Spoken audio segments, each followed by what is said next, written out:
Maktabni bitirayotgan uka va singillarim, sizlarga yagona akalik maslahatim, o'qinglar, odam bo'lasizlar. O'zidan ko'cha yasab olganlarga e'tibor qilmang. Yoshingiz 30 ga borganida kim aslida kimligini vaqtning o'zi ko'rsatib qo'yadi. Ana o'shanda o'zidan katta bola yasab olganlarning bu hayotda hech narsani qo'lga kirita olmasdan yosh bolalardek yig'layotganligiga guvoh bo'lasiz. Ijtimoiy tarmoqlarda bachkanalik qilib, mashhurlikka erishib soqqa qilayotganlardan motivatsiya olmang. Ular na davlatga va na jamiyatga bir tiyinlik naf keltirmaydi. Ishoning menga, bunaqalar yaqin 10 yillikdan nom nishonsiz yo'q bo'lib ketadi.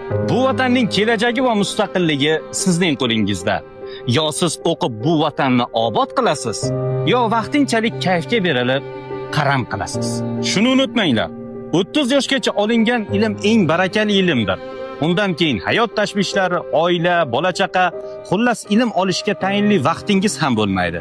Shuning uchun ilm olishning eng gullagan bahori aynan hozir. Kech kuzakda urug' qadab hosil ola olmasdan qiynalib qolmang. Sizlarga eng oxirgi so'zim shu.